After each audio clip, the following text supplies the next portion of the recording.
the city of dreams, a place where people arrive with hopes shining in their eyes, a city that never sleeps, buzzing in the day, glittering at night.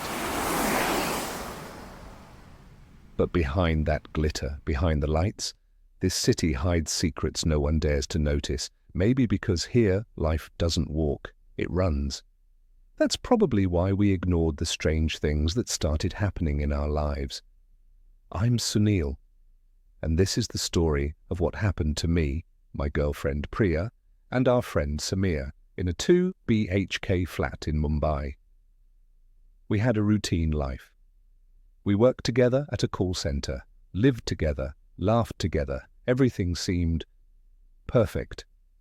Until one morning. It was around 3 a.m. We woke up for our shift, and every light in the kitchen, bathroom and hall was already on. None of us had turned them on. I didn't switch it on. Neither did I. Then who did? We brushed it off. Maybe someone forgot.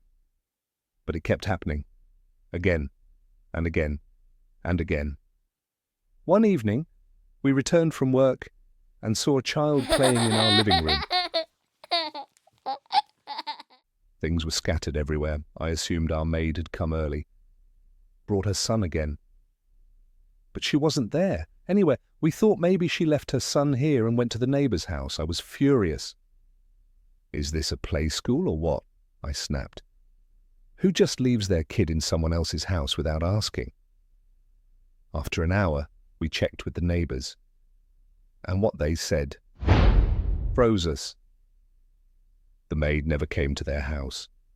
We rushed back, confused, tense. But when we got home, that child, he was gone. No sound, no door, no trace. Priya and I had to leave for a party. We didn't think much of it, but Samir had no idea what had happened. He came home late, like always. He found the bathroom light on as usual, didn't bother turning it off. He was about to shower anyway. As he opened the bathroom door, he stopped. Blood everywhere. On the floor, on the walls. Samir slammed the door shut and ran but then a noise from his bedroom. He turned and saw him. That same child, sitting on his bed, face buried in his hands. Still, silent. Samir, trembling, whispered, "What are you doing here?" Slowly, the child lifted his face. He smiled. There was something wrong about it. A glow in his eyes, like he knew something we didn't. Samir couldn't take it. He bolted out of the house. He called us immediately, his voice shaking. "Please come home. Something's wrong. Terribly wrong." We rushed back, all three of us together this time. Scared, but stronger in numbers. We checked the bathroom. The blood was gone. Gone. No stains, no smudges, no proof. It was as if nothing had happened, or worse, as if it had all been in our heads. That night we didn't sleep. Just waited for the sun to rise and made up our minds. We'd leave that place, first thing in the morning. The maid came, like she always did. We snapped. We couldn't hold back anymore. How did your son get into our house? Why was he like that? Where did he go? She stood there, stunned. Then finally, in a trembling voice, she said, "I don't have a son."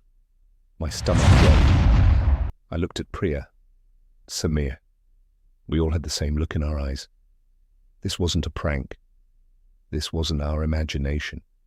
It was something else. Something we could feel, but never understand. Since that day, we never looked back. We left the apartment and never returned. But sometimes, just sometimes, I wake up at 3 a.m. and I see a light flicker on.